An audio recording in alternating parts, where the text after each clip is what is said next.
இஃப்தாருடைய நேரம் துஆ கபூலாகக்கூடிய நேரமாக இருக்கிறது. இஃப்தாருடைய அந்த நேரத்துல நாம் அல்லாஹ்ட்ட அதிகமாக துஆ செய்ய வேண்டும். நம்ம அந்த நேரத்துல கஞ்சி வடையில சமோசா அதுல நம்ம பிஸி ஆயிடும் இல்லையா?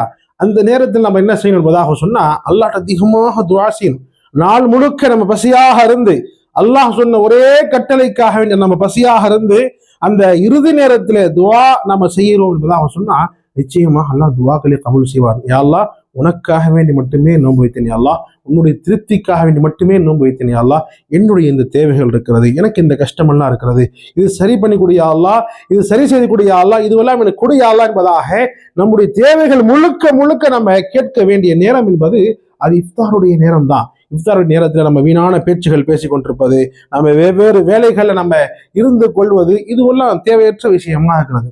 நம்ம இந்த இஃப்தாருடைய நேரங்கள் அதிகமாக துஆ செய்யணும். பலருக்கும் கடன் கஷ்டமாக இருக்கும், கடன்ல போய் மாட்டிருப்பாங்க.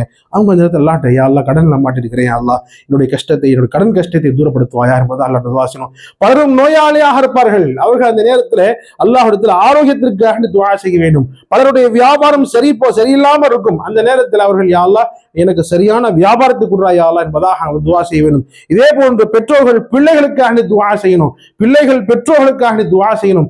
எல்லோரும் எல்லா முஸ்லிம்களுக்காக வேண்டி துஆ செய்யக்கூடிய ஒரு துஆவுடைய நேரம் தான் அந்த இஃப்தாருடைய நேரம். அந்த நேரத்துல இன்ஷா அல்லாஹ் நாம் அதிகமாக துஆக்கள் செய்ய வேண்டும். குறிப்பாக நம்ம அந்த இஃப்தாருடைய உணவை சாப்பிடும் பொழுது நம்ம பிஸ்மில்லாஹ் என்று சொல்லி ஆரம்பிக்க வேண்டும். அதே போன்று அல்லாஹும்ம லக சும்து வ அலா ரிஸ்கிக அஃப்தரு என்ற துஆவும் பதிவாக இருக்குது, அந்த துஆவையும் ஓதலாம். அதே மாதிரி இன்னொரு துஆ நம்ம சின்ன வயசுல இருந்தே ஒரு துஆ ஓதிட்டு வரோம். اللهم لك صمت وبك آمنت وعليك توكلت وعلى رزقك أفطرت فتقبل مني. இந்த துஆவை நாம் ஓதலாம். இஃப்தாருடைய உணவு நம்ம சாப்பிட்டதற்கு பிறகு ரசூல் ஸல்லல்லாஹு அலைஹி வஸல்லம் கற்றுக் கொடுத்த அந்த துஆ ذهب الظمأ وابتلت العروق وثبت الأجر إن شاء الله, இந்த துஆவை ஓத வேண்டும். அதாவது துஆ நிறைந்த ஒரு நேரமாக தான் இந்த இஃப்தாருடைய நேரமாக இருக்கிறது. அல்லாஹ் ஜல்ல ஷானஹு தஆலா நம்முடைய நோன்புகளை அங்கீகரிப்பானாக, நம்முடைய அமல்களை கபூல் செய்தருள்வானாக. ரமதானில் அதிகமாக நல்ல அமல்கள் செய்யக்கூடிய பாக்கியம் அல்லாஹ் உங்களுக்கும் எனக்கும் தந்து அருள்வானாக. ஆமீன்.